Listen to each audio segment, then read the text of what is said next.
Okay तो पिछली video में हमने बात की है कि हम कैसे इंग्लिश के कुछ सेंटेंसेस को क्वेश्चन बना सकते हैं कि अगर हमें कोई इंग्लिश का सिंपल सा सेंटेंस दिया जाए तो हम उसको कैसे एक क्वेश्चन में तब्दील कर सकते हैं। ये हमने पिछली वीडियो में देखा। इसमें भी हम कुछ क्वेश्चंस के बारे में ही बात करेंगे, लेकिन उससे पहले हमने ये देखना है कि अगर कोई हमसे कोई सवाल पूछ लेता है इंग्लिश में, कोई आसान सा जुमला पूछ लेता है, कोई आसान सा सवाल पूछ लेता है, तो हम उन सिंपल से क्वेश्चंस का आंसर कैसे कर सकते हैं इंग्लिश में। ठीक है, जैसे कि मिसाल के तौर पे हमसे अगर कोई पूछता है कि आर यू अ डॉक्टर, ठीक है, एक सिंपल सा क्वेश्चन है। ठीक है, और इसी तरह के कुछ क्वेश्चन हमने अपनी पिछली वीडियो में बनाना सीखा भी था कि हम एक सिंपल स्टेटमेंट से, एक सिंपल जुमले से क्वेश्चन कैसे बनाते हैं। तो अगर वही सिंपल क्वेश्चन हमसे पूछ लेते हैं कि आर यू आर डॉक्टर, तो हम उसका आंसर सिंपल वर्ड्स में कैसे दे सकते हैं। अगर तो हम हैं तो हम कहेंगे येस आई एम, और अगर हम नहीं हैं तो हम कहेंगे नो आई एम नॉट या नो आई एम नॉट। ठीक है, फिर कोई सवाल हो सकता है, अगर ये तो है कि अगर जुमले में इज़ एम या आर आ रहा हो तो वो तो सिंपल सा जुमला बन जाता है कि उन्हीं तीनों में से किसी एक को आप जुमले के स्टार्ट में रखते हैं और बाकी आपका जुमला सेम रहता है, जो हमने पिछली वीडियो में डिस्कस भी किया।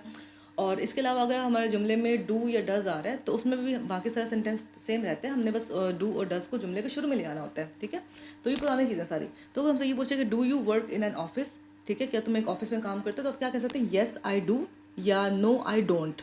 ठीक है, इस तरह से हाँ मैं काम करता हूँ या मैं काम नहीं करता, दोनों जो भी आप करते हैं। ठीक है, उसके हिसाब से तो yes I am, no I am not, yes I do, no I don't, इस तरह से आप सिंपल क्वेश्चंस के सिंपल आंसर्स दे सकते हैं। ठीक है, अच्छा अब यही कुछ एक्सरसाइजेज हैं और कुछ एग्जांपल्स हैं।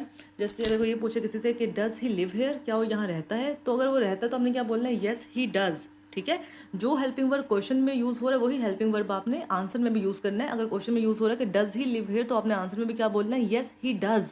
ठीक है, और अगर नहीं रहता तो हमें क्या बोलना है, नो ही डज नॉट या नो ही डजेंट। ठीक है, do they live in Delhi, इसमें क्या हेल्पिंग वर्ब यूज़ हो रहा है, डू ना, तो आंसर में क्या हेल्पिंग वर्ब यूज़ होगा, डू। ठीक है, येस दे डू, हाँ वो रहते हैं, या नो दे डोंट। ठीक है, इस तरह से। इज़ योर नेम सोफ़ी, तो आपने इसमें हेल्पिंग वर्ब क्या इज़ है ना, तो आपने आंसर में भी इज़ वाला हेल्पिंग वर्ब ही यूज़ करें, तो इसका आंसर क्या बनेगा, येस इट इज़ अगर है, और अगर नहीं है नाम सोफ़ी तो आप क्या बोलेंगे, नो इट्स नॉट, पर आएगा इज़ ही। ठीक है, और आर यू चाइनीज़, ठीक है, आर आ रहा है ना, लेकिन वो हमसे सवाल पूछ रहा है, तो दूसरा बंदा आर क्या है नहीं बोलेगा, वो ये नहीं कहेगा कि no I I are not. ठीक है, तो आई के साथ आपको पता है कि हमेशा कौन सा हेल्पिंग वर्ब लगता है, एम का हेल्पिंग वर्ब लगता है। ठीक है, तो अगर कोई मुझसे सवाल पूछेगा तो मैं उसको जवाब में ये नहीं बोलूँगी नो आई आर नॉट, क्योंकि आई के साथ तो आर आता ही नहीं है ना, तो मैं क्या बोलूँगी उसको, मैं बोलूँगी नो आई एम नॉट या येस आई एम। ठीक है, इस तरह से आप उसको जवाब देंगे। तो ये कुछ बेसिक से आंसर्स थे। फिर हमारी एक्सरसाइज है, मैं आपको कुछ ऑडियो सुनाऊंगी और आपने सुनकर देखना है कि उसमें जो बात हो रही है वो ट्रू है या फॉल्स है। ठीक है, और ये बस शुरू करते हैं हम। और दूसरी बात ये कि पहले हम एग्जांपल देख लेते हैं, एक जो पहली पोलैंड वाली सॉल्व हुई हुई है। एक second. Ski? Yeah. Oh, hello. Are you Maria Kowalski? Yes, I'm here for my job interview. अच्छा, इसमें है ये कि लड़की है वो जॉब इंटरव्यू के लिए गई है और उससे कुछ सवाल पूछे जाएंगे, वो कुछ सवालों का जवाब देगी और आपने उसको जवाब सुनने हैं और फिर आपने उसको ट्रू या फॉल्स यहाँ पर कर देना है कि जो आपने सुना है वही यहाँ पर लिखा हुआ है या कुछ और लिखा हुआ है। ठीक है, तो आपकी रीडिंग और लिसनिंग एट अ टाइम आपकी ये टेस्ट हो जाएगी यहाँ पर। Okay. I need some information from you before your interview. Your name sounds Polish. Are you from Poland? No, I'm not. जैसे इसने बोला है कि आर यू फ्रॉम पोलैंड, उसने बोला नो आई एम नॉट। ठीक है, तो इसका आंसर भी हमने इसमें लिखा हुआ कि शी इज़ फ्रॉम पोलैंड, तो ये तो गलत है ना, उसने बोला कि नो आई एम नॉट, तो ये फॉल्स हो जाएगा। इससे आपने बाकी भी सुननी है सारी ऑडियोज़ और आपने देखना है कि ये जो बाकी स्टेटमेंट्स लिखी हुई हैं वो सही भी हैं या नहीं। ठीक है, उसके हिसाब से आपने उसको ट्रू या फॉल्स कर देना है। I'm from Germany, but my father's Polish. So, are you a receptionist at the moment? Yes, I am. अब उसने बोला है yes I am a receptionist. ठीक है, तो आपने इसको ट्रू कर देना है। ठीक है, आगे सुनते हैं। And do you work in an office? No, I don't. और उसने पूछा कि she works in an office, लेकिन उसने बोला नो आई डोंट, तो ये फॉल्स हो गया ना। आगे सुनते हैं। I work in a surgery near here. Do you like your job? Yes, I love it. अब उसने बोला आई लव माई जॉब। ठीक है, लेकिन यहाँ पे लिखा है she doesn't like her job, तो ये फॉल्स हो गया ना, गलत है। But it's time to move on. We start work at 8 a.m. Do you start work at that time? No, I don't. I start work at 9 a.m. उसने बोला she starts work at 9 AM, यहाँ पर भी ये लिखा हुआ है she starts work at 9 AM, तो ये ट्रू है, ठीक है। आगे देखते हैं। And do you work 5 days a week? No, I work 3 days a week. ठीक है, उसने बोला she works 3 days a week, यहाँ पे लिखा है she works 5 days a week, तो ये गलत है, फॉल्स, ठीक है। तो इस तरह हमने इसको सॉल्व कर लेना है। आगे देखते हैं, आगे भी क्वेश्चंस हैं, ठीक है। और इसमें आपने करना ये है कि आपने सही हेल्पिंग वर्ब इस्तेमाल करना है, ठीक है। जैसे अगर आपसे कोई ये सवाल पूछे कि आर यू अमेरिकन, तो मैंने जैसा पहले बताया कि इसका जवाब क्या होना चाहिए, येस आई एम या नो आई एम नॉट। लेकिन येस आई डू नहीं हो सकता। येस आई डू क्यों नहीं हो सकता? क्योंकि वो अमेरिकन है या नहीं, वो उसका एक मतलब ना एक खसूसियत है, वो कोई काम तो नहीं कर रहा ना। यस आई डू तो हम तब कहेंगे जब कोई काम कर रहा होगा। डू मतलब काम करने के साथ रिलेटेड है ना। तो आपसे ये सवाल पूछे कि आर यू पाकिस्तानी, तो आप ये नहीं कहेंगे यस आई डू, आप क्या कहेंगे यस आई एम, ठीक है, या नो आई एम नॉट, ठीक है।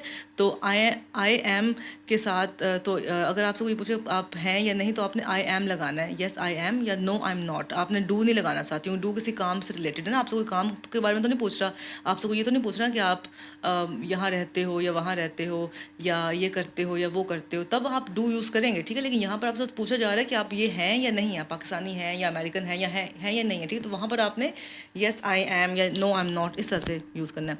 अच्छा, नेक्स्ट सवाल है कि इज़ योर नेम मेसी, तो क्या होना चाहिए इसका आंसर?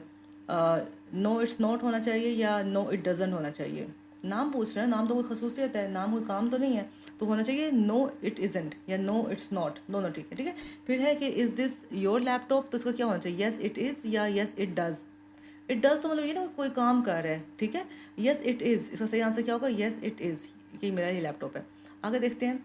फिर क्वेश्चन है कि does she work in your office, क्या वो आपके ऑफिस में काम करती है, तो उसका क्या आंसर होना चाहिए, येस शी इज़ या येस शी डज़। अब यहाँ पे कोई काम करने की बात हो रही है, तो येस शी इज़ तो नहीं होगा ना, वो है तो नहीं ऑफिस, वो ऑफिस में काम करती है, तो उसका होगा येस शी डज़, ठीक है। फिर do you eat a big breakfast, तो इसमें क्या होना चाहिए, वो खाना एक वर्ब है ना, एक काम है, तो वर्ब के साथ या काम के साथ हमेशा डू या डज आता है, ठीक है। तो नो आई एम नॉट नहीं होगा, इसका होगा नो आई डोंट, मैं नहीं खाता, ठीक है। इज़ दैट योर कैट, कि तुम्हारी बिल्ली है, इसका क्या आंसर होना चाहिए। अब एक तो चीज़ याद रखें कि जो क्वेश्चन में हेल्पिंग वर्ब यूज़ होता है ना, वही आपके आंसर में भी हेल्पिंग वर्ब यूज़ होता है। अगर क्वेश्चन में इज़ दैट इज़ यूज़ हो रहा है, तो आंसर में भी इज़ ही होगा। इस तरह से आपको याद कर सकते हैं, ठीक है। जैसे यहाँ पर डू आ रहा था ना क्वेश्चन, तो हमने आंसर में भी डू ही इस्तेमाल किया था, तो इस तरह से हमने इसको सॉल्व कर लिया है। इस तरह से, ठीक है। जो क्वेश्चन में यूज़ हो रहा है हेल्पिंग वर्ब, वही आपके आंसर में भी यूज़ होगा, एक्सेप्ट जहाँ पर क्वेश्चन में ना आर यूज़ होगा, तो आपने आंसर में आर यूज़ नहीं करना, एम यूज़ करना है। जहाँ पर कोई आपसे सवाल पूछा जाएगा, लाइक से आर यू पाकिस्तान, तो हमने एम बोला था, हमने आर नहीं बोला था, इस तरह से। और इस दैट यू कैट का क्या बनेगा, नो इट इज़ंट, ठीक है। इट डजंट नहीं आएगा, नो इट इज़ंट ये होगा। अच्छा, ये भी होगी बात। फिर हमारे पास कुछ फिल इन द ब्लैंक्स है। इसमें आपने करना ये है कि आपसे जो भी सवाल पूछे गए ना, आपने उनके जवाब देने हैं। और मैंने आपको समझाया ना कि जो क्वेश्चन में हेल्पिंग वर्ब है, जो क्वेश्चन के स्टार्ट में हेल्पिंग वर्ब है, वो वही आपने आंसर में यूज़ कर देना, ठीक है। एक्सेप्ट जहाँ पर आर आएगा ना, वहाँ पर आपने क्वेश्चन वाला हेल्पिंग वर्ब यूज़ नहीं करना, वहाँ पर आपने क्या लगाना है, एम लगाना है, ठीक है। अच्छा, इसका क्वेश्चन क्या है, डज जो वॉच टीवी, तो आंसर क्या है, येस ही डज़, ठीक है। जहाँ पे आंसर में येस है, वहाँ पे तो सिंपल डज आ जाए, जहाँ पे आंसर में नो है, वहाँ पे डज नॉट आता है, ठीक है। अच्छा, यहाँ पे question are you a student, तो नो के साथ आर देखिए, आप क्वेश्चन में डू भी नहीं आ रहा, डज भी नहीं आ रहा, तो आप आंसर में डू या डज नहीं लिखेंगे। और फिर क्वेश्चन में आर तो आप आंसर में क्या लिखेंगे, एम लिखेंगे। तो आप वो पूछ रहे हैं कि आर यू अ स्टूडेंट, तो आप क्या लिखेंगे जवाब में, नो आई एम नॉट, ठीक है। फिर क्वेश्चन है कि डू दे स्पीक इंग्लिश, तो क्वेश्चन में डू आ रहा है, तो आपने आंसर में डू लिखना है। तो येस है, तो येस दे डू, तो डू दे को उल्टा कर दें तो आंसर बन जाएगा, ठीक है। येस दे डू, वो इंग्लिश बोलते हैं। फिर इज़ दैट योर हाउस, आपने इसी को उल्टा करना है, और क्या बन जाएगा, मतलब नो है ना, नो के साथ इज़ नॉट आएगा, ठीक है। नो के साथ सिंपल इज़ नहीं आएगा, नो दैट इज़, वो तो गलत बन जाए, तो क्या होगा, नो दैट इज़ नॉट, ठीक है, नो या नो दैट इज़ंट, ठीक है। इस तरह से आपका जुमला सही होगा। अच्छा, फिर है कि डज शी प्ले टेनिस, तो येस के साथ क्या आएगा, येस शी डज़, ठीक है। येस शी डज़, हमने उसी को डज शी को उल्टा कर दिया, येस शी डज़। अच्छा, इस मिरांडा योर आंट, मिरांडा मतलब मिरांडा के जो हम प्रोनाउन यूज़ करते हैं वो शी है ना, नाम के साथ भी हम शी यूज़ करते हैं, तो हम क्या लिखेंगे, नो शी इज़ नॉट, ठीक है। और do they work in a hospital, तो हम इसी को डू दे को उल्टा कर देंगे, तो दे डू बन जाएगा, तो इसका क्या होगा, येस दे डू, ठीक है। इज़ ही योर ग्रैंडफादर, तो आप क्या करेंगे, इज़ ही को उल्टा करेंगे, तो क्या बनेगा, ही इज़। तो या इसमें तो नहीं है ना, हमें नो आंसर में करना, देखा स्टार में नो लिखा हुआ है, तो आपने क्या करना है, नो ही इज़ नॉट, ठीक है। तो इस तरह से आप इसके सिंपल क्वेश्चन सिंपल आंसर्स दे सकते हैं। अच्छा, आगे हमसे अगर हमने कोई क्वेश्चन पूछना हो, लाइक हमसे कोई हमारा नाम पूछे, तो हमने उसके जवाब में उसका नाम पूछना हो, तो उसको कहते हैं ओपन क्वेश्चन। आप मतलब बात करने के लिए बंदे को दावत दे रहे हैं, ठीक है। तो जैसे हमसे कोई पूछे हाँ कि my name is Sarah, what is your name, ठीक है। तो इस तरह से ना जो व्हाट वाले सेंटेंसेस हैं उसमें अमूमन हम कोई चीज़ पूछ रहे होते हैं कि व्हाट इज़ योर नेम, या व्हाट इज़ योर एज, या व्हाट इज़ योर कास्ट। तो व्हाट अमूमन क्वेश्चंस के शुरू में आ रहा हो तो साथ हम क्वेश्चन मार्क लगाते हैं, ठीक है। तो अगर आपसे ये पूछे कि my name is Sarah, what is your name, फिर आप उसको जवाब देंगे कि my name is this and that, जो हमने इंट्रोड्यूसिंग योर सेल्फ वाले लेक्चर में डिस्कस किया था, जो हमारा दूसरा लेक्चर था आई थिंक। अच्छा, फिर आगे और एग्जांपल्स हैं मुख्तलिफ सवालों की। जैसे पूछ सकते हैं किसी की जॉब के बारे में, तो पूछेंगे what is rubies job, Ruby की क्या नौकरी है, क्या जॉब करती है वो। या what is in the bag, bag में क्या है। व्हाट इज़ दिस थिंग, ये चीज़ क्या है। What is the time, time क्या है। What are we here for, हम यहाँ किस लिए हैं। What are Elliot sisters called, Elliots के सिस्टर्स क्या कहलाती हैं, ठीक है। तो इस तरह से हम कुछ जुमले बनाते हैं, कुछ क्वेश्चंस बनाते हैं जो कि वर्ड से शुरू होते हैं, ठीक है। तो इसमें आपने ये देखना है कि आपने वर्ड के बाद कौन सा हेल्पिंग वर्ब इस्तेमाल करना है, ठीक है। जैसे हम जब हमने किसी इंसान से बात, कोई नाम पूछना उसका, तो हम क्या कहते हैं, व्हाट इज़ योर नेम ना, तो हम इज़ इस्तेमाल करते हैं क्योंकि एक इंसान के नाम की बात हो रही होती है। अगर ज़्यादा लोगों के नामों की बात हो रही है तो हम क्या कहेंगे, व्हाट आर देयर नेम्स, ठीक है। तो बात वही पुरानी बातें हैं जो डिवाइस हो रही हैं। आपने बस ये देखना है कि जुमले के एंड में ज़्यादा लोगों की बात हो रही है या एक बंदे की बात हो रही है या एक चीज़ की बात हो रही है, उसके हिसाब से फिर आपने ना सही हेल्पिंग वर्ब इस्तेमाल करना है, ठीक है। और जो बाकी हेल्पिंग वर्ब जो गलत होंगे उनको आपने काट देना है, जैसे ऊपर कटा हुआ है ना, ठीक है, इस तरह से बिल्कुल। तो एग्जांपल है जैसे कि वट और हमने इज़ एम आर में से कोई भी हेल्पिंग वर्ब चूज़ करना है, और द कैपिटल ऑफ फ्रांस। तो देखें द कैपिटल ऑफ फ्रांस तो एक चीज़ है ना, एक चीज़ के लिए हम हमेशा इज़ लगाते हैं। तो क्वेश्चन का बनेगा what is the capital of France. दूसरा क्वेश्चन सॉल्व करते हैं। तो अब देयर नेम्स की बात है, देयर नेम्स हम ज़्यादा नाम है, तो हम क्या यहाँ लगाएंगे, हम लगाएंगे आर। तो क्वेश्चन का बन जाएगा व्हाट आर देयर नेम्स, ठीक है। अच्छा, टाइम की बात हो तो टाइम तो एक ही टाइम है ना, टाइम ज़्यादा तो नहीं हो सकते, तो हम क्या लगाएंगे इसमें हेल्पिंग वर्ब इज़। तो व्हाट इज़ द टाइम, ठीक है। माई फेवरेट कलर्स, मतलब ज़्यादा कलर्स की बात हो रही तो ज़्यादा चीज़ों के लिए हमेशा आर लगता है, तो क्या बनेगा जुमला, what are my favourite colours, ठीक है। फिर है होटल नेक्स्ट टू, होटल मतलब एक ही होटल की बात हो रही है ना, ठीक है। तो हम इसका क्या लगेगा, what is the hotel next to, hotel किसके साथ है, ठीक है। दे मतलब ज़्यादा लोगों की बात, दे के साथ कौन सा हेल्पिंग वर्ब लगता है, आर। तो what are they, what are they, ठीक है। अंकल्स नेम, एक अंकल के नाम की बात हो रही है तो हम उसके में हमेशा इज़ लगता है, तो क्या आएगा यहाँ पर, what is your uncle's name, ठीक है। माई नेम, एक बंदे की बात हो रही है और मेरे अपने नाम की बात हो रही है, तब भी आपने यहाँ पर वट एम माई नेम लिखेंगे, हम क्या लिखेंगे, वट इज़ माई नेम। एक बंदे के नाम की बात हो रही है तो वट इज़ माई नेम, ठीक है। तो इस तरह से हमने इसको सॉल्व कर लिया। अच्छा, फिर हमने देखा है कि हम अगर किसी इंसान के बारे में हमने पूछना हो तो हम पूछते हैं हु इज़ शी, वो कौन है, ठीक है। तो इंसानों के बारे में पूछने के लिए हम हु लगाते हैं, जगहों के बारे में पूछने के लिए हम वेयर का वर्ड यूज़ करते हैं, टाइम के बारे में पूछने के लिए हम व्हेन का लफ्ज़ इस्तेमाल करते हैं कि कब, और किस मतलब अगर हमें चूज़ करना हो, ठीक है, मुख्तलिफ चीज़ें हो हमारे पास, उनमें से चूज़ करना हो, कोई एक चीज़ चुननी हो तो हम उसके लिए विच का नाम इस्तेमाल करते हैं कि कौन सा, ठीक है। और क्यों के लिए वाई का है वर्ड इस्तेमाल होता है कि क्यों। और हाउ कैसे, ठीक है। तो वेयर होता है कहाँ, हु होता है कौन, व्हेन होता है कब, विच होता है कौन सा, वाई होता है क्यों, और हाउ होता है कैसे। तो ये अमूमन यही कुछ वर्ड्स हैं जो हम जुमलों के शुरू में इस्तेमाल करते हैं किसी भी चीज़ के बारे में सवाल पूछने के लिए, ठीक है। तो हमें बस ये 5-6 वर्ड्स हैं जो आने चाहिए, जो पता होना चाहिए कब आपने कौन सा वर्ड इस्तेमाल करना है, ठीक है। अच्छा, जैसे कि एग्जांपल है कि where is the cafe, cafe कहाँ है। हु इज़ जोज टीचर, जो की टीचर कौन है। व्हेन इज़ डिनर, खाना कब होगा, ठीक है। विच इज़ योर कार, तुम्हारी गाड़ी कौन सी वाली है इनमें से, ठीक है। वाई एम आई हेयर, मैं यहाँ क्यों हूँ, ठीक है। और हाउ आर यू, तुम कैसे हो, ठीक है। इस तरह से ना आपने मुख्तलिफ तरह की बातों के लिए, मुख्तलिफ तरह के सवालों के लिए मुख्तलिफ क्वेश्चंस वाले अल्फाज इस्तेमाल करने हैं, ठीक है। ये मैंने आपको बता दिया। अच्छा, फिर आपके ना ये एक्टिविटी है, इसमें है ये कि क्वेश्चंस पूछे गए हैं और आपने उनके ना आंसर इनमें से तलाश करने हैं। अगली वाली लिस्ट में सारे आंसर्स हैं, पहली लिस्ट में सारे क्वेश्चन है, ठीक है। जैसे पहले एग्जांपल है कि वेयर इज़ द बैंक, और हमने जवाब में लिखते हैं इट्स ओवर देयर, वहाँ पर है, ठीक है। तो जिस तरह का सवाल होता है वैसे ही जवाब होता है। जैसे कि दूसरी एग्जाम्पल में क्या है हमारे पास, दूसरी एग्जाम्पल में हमारे पास है कि व्हाट इज़ द टाइम, तो टाइम यहाँ पर लिखा हुआ ना, इट इज़ 5 o'clock, ठीक है। इस तरह से, और अगले आप सॉल्व करने की कोशिश करें, फिर मैं आपको एंड में जवाब वगैरह बता देती हूँ, ठीक है। जैसे कि फिर है व्हेन इज़ योर बर्थडे, तुम्हारी बर्थडे कब है, तो आगे डेट लिखी हुई है ना, जुलाई 23, इस तरह से। फिर विच इज़ योर कार, तुम्हारी गाड़ी कौन सी है, तो लिखा हुआ है the red Ferrari, red Ferrari मेरी गाड़ी है। वाई आर यू हेयर, तुम यहाँ क्यों हो, तो यहाँ लिखा हुआ है फॉर आ मीटिंग, ठीक है, आखिर में लिखा हुआ ना फॉर आ मीटिंग, ठीक है, why are you here for a meeting. फिर है हाउ ओल्ड आर यू, तुम कितने साल की हो, I am 25, I am 25। Who is there, वहाँ कौन है, तो आपने लिखना है इट्स मी मार्कस, ठीक है, अपने बारे में बता रहा है। तो इस तरह से आपने डिफरेंट क्वेश्चंस के डिफरेंट जवाब देने। फिर आपको उन्होंने लिस्ट दे दी है कि कौन कौन से हैं जो क्वेश्चंस के लिए आप अल्फाज इस्तेमाल कर सकते हैं, और इन्हीं अल्फाज को इस्तेमाल करके ना आपने इन सारी ब्लैंक्स को फिल करना है, और हम देखते हैं कि कौन से वर्ड्स कहाँ पर आने चाहिए। तो यहाँ पे जैसे कि आर योर पेरेंट्स फ्रॉम, मतलब पूछना चाह रहे हैं कि आपके पेरेंट्स कहाँ से हैं, तो आपने कहाँ के लिए कौन सा वर्ड सीखा था, वेयर, है ना, where are your parents from. और इज़ योर नेम, अब देखें आपके नाम के बारे में पूछना चाह रहे हैं, तो नाम के साथ कौन सा हेल्पिंग वर्ब आता है, what is your name. Old are you, old are you मतलब कि आपकी एज के बारे में पूछ रहे हैं, तो एज के साथ कौन सा हेल्पिंग वर्ब आता है, हाउ, जैसे यहाँ पे लिखा हुआ ना हाउ ओल्ड आर यू, आप कितने साल के हो। और अब इस ब्रेकफास्ट मतलब कि पूछा जा रहा है कि ब्रेकफास्ट कब होगा, तो उसके लिए कौन सा हेल्पिंग वर्ब यूज़ होता है, व्हेन इज़ ब्रेकफास्ट, ठीक है। Is your friend talking to, मतलब ये पूछना चाह रहे हैं कि आपका दोस्त किससे बात कर रहा है, तो उसके लिए होता है who is your friend talking to, तुम्हारा दोस्त किससे बात कर रहा है। अच्छा फिर it is cold here, is it cold here, तो ये पूछा जा रहा है कि why is it cold in here, यहाँ पर इतनी सर्दी क्यों है। और पर्सन इज, इसमें पूछना चाह रहा है कि विच पर्सन, यहाँ पे विच आएगा, which person is your teacher, इनमें से कौन सा आपका टीचर है। तो ये भी एक तरह से ना वो जैसे मैच द कॉलम वाला ही था हिसाब किताब, लेकिन थोड़ा सी मुश्किल एक्सरसाइज तो मुझे भी लग रहा है कि थोड़ी मुश्किल थी बिगनर लेवल के लिए।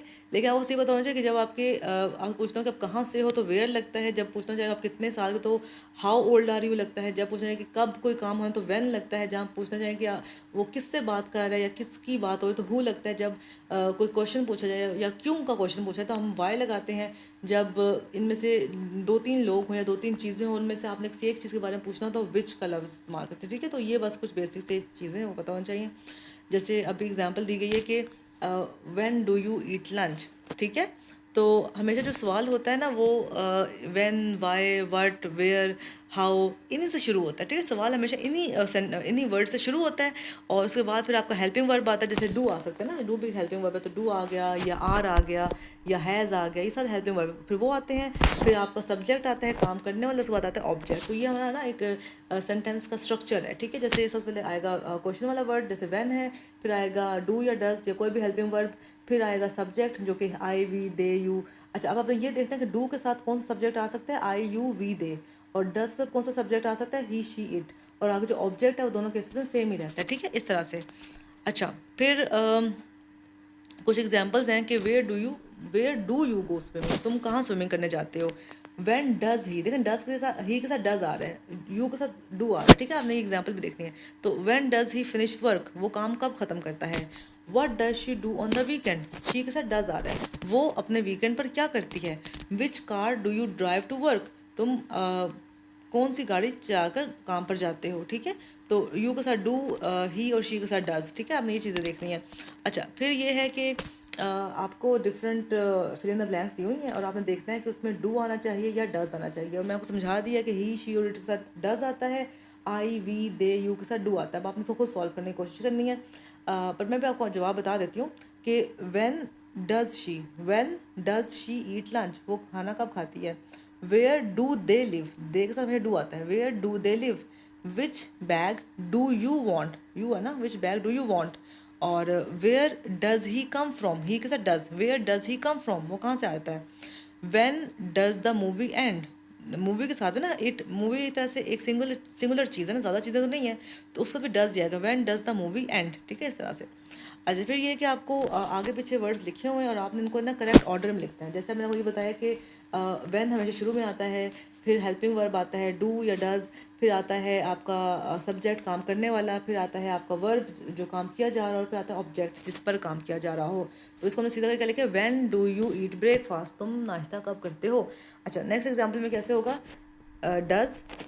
सॉरी पहले आएगा क्वेश्चन वाला वर्ड वेयर, ठीक है, वेयर, फिर आएगा helping verb does, subject he, play verb, और football object, where does he play football, ठीक है।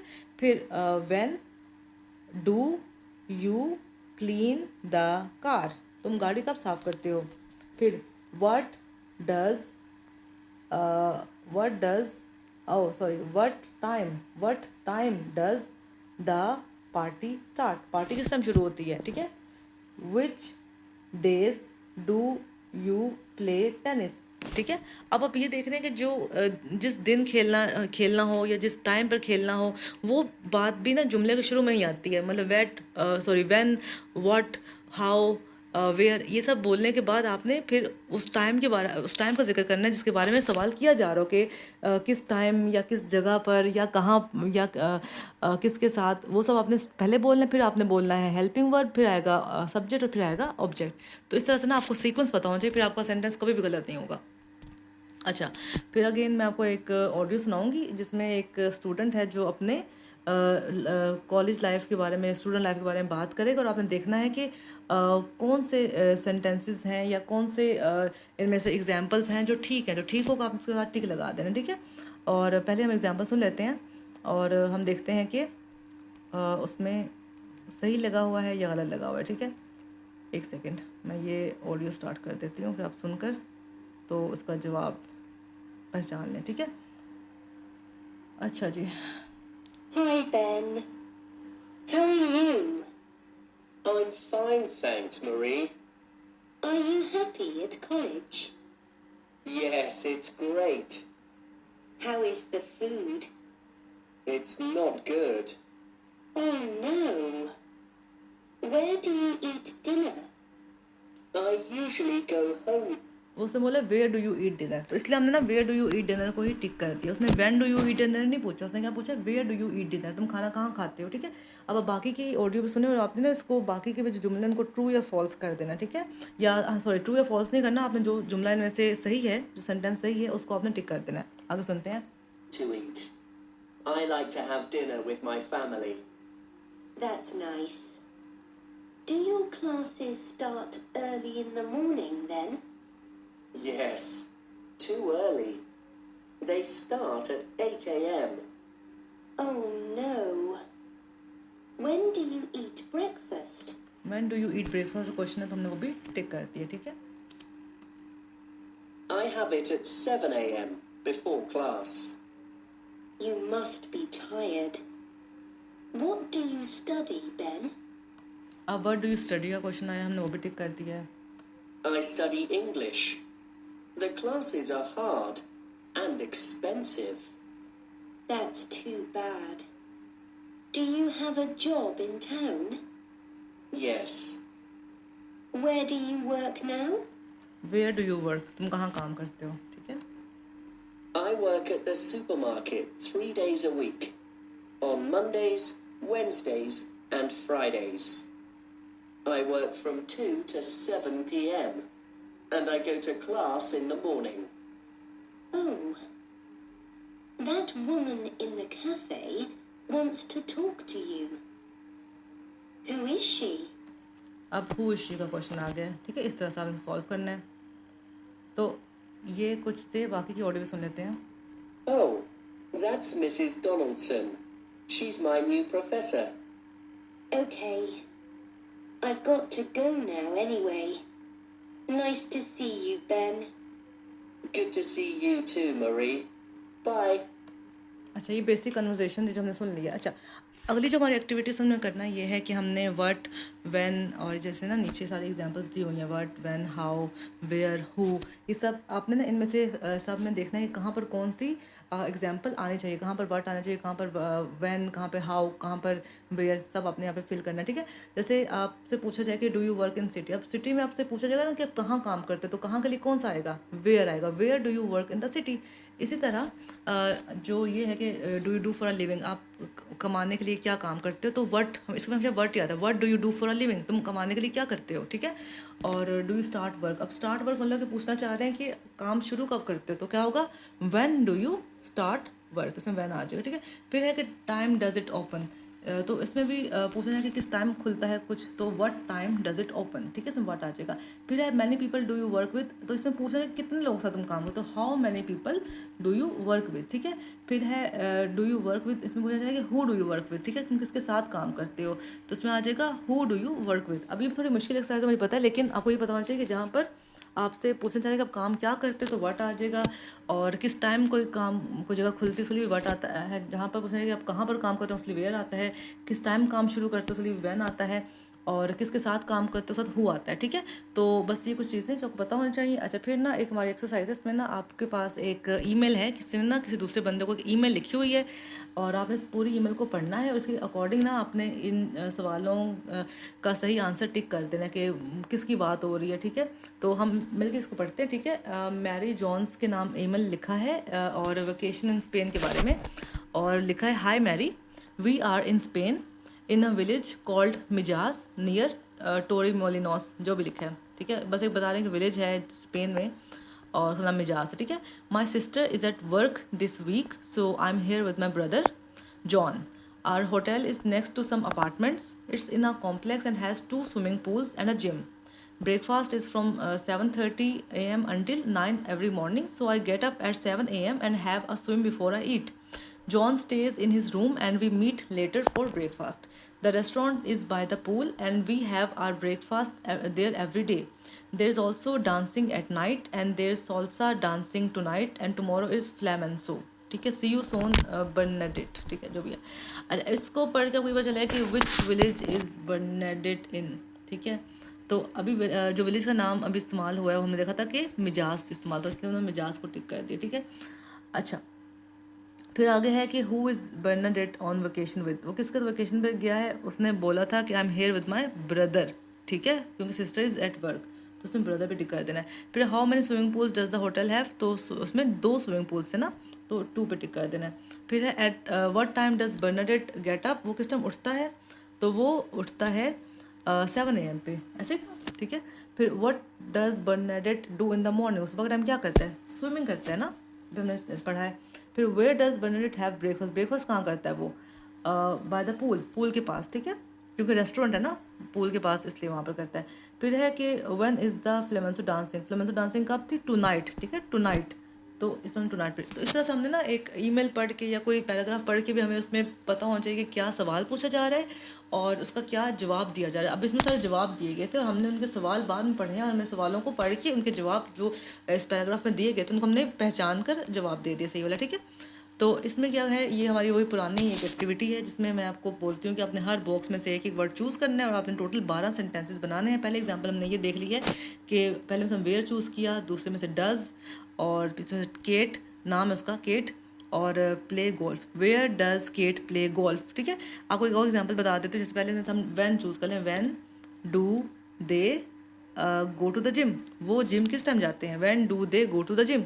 ठीक है, तो आपने ये देखे कि हमेशा जो word when, where, how, who, ये वाले जो वर्ड होते हैं हमेशा जुमले के शुरू में आते हैं। उसके बाद आता है हमारा हेल्पिंग वर्ब डू या डज, उसके बाद आता है हमारा वर्ब जो काम हमारा सब्जेक्ट जो काम करने वाला होता है, और उसके बाद हमारा वर्ब आता है प्ले या गो, और उसके बाद आता है हमारा ऑब्जेक्ट गोल्फ या जिम। तो इस तरह से ना अगर आप इसी पैटर्न को फॉलो करके अपने जुमले बनाएंगे और एंड में आप क्वेश्चन मार्क ऐड कर देंगे तो आपका जुमला कभी भी या आपका क्वेश्चन कभी भी गलत नहीं होगा। ठीक है, और इसमें आपके सवाल है और आपने हाँ, इसमें आपके ना सवाल है जो गलत लिखे हुए हैं उनमें जो हेल्पिंग वर्ब पे वो गलत लगा हुआ है। ठीक है, तो आपने सही हेल्पिंग वर्ब यूज़ करना है। जैसे वेयर आर माई लैपटॉप, एक लैपटॉप है तो वेयर क्यों आ रहा है ना, तो एक लैपटॉप हमेशा क्या आएगा, इज़ आएगा, तो इसका सही क्वेश्चन क्या बनेगा, वेयर इज़ माई लैपटॉप। ठीक है, फिर है how often does they play tennis, अब दे के साथ डज तो नहीं आना चाहिए ना, तो क्या आना चाहिए, how often do they play tennis. फिर है which office do he work in, अब एक बंदे की बात है तो डू क्यों आ रहा है, एक बंदे से क्या आता है does, which office does he work in, वो किस ऑफिस में काम करता है।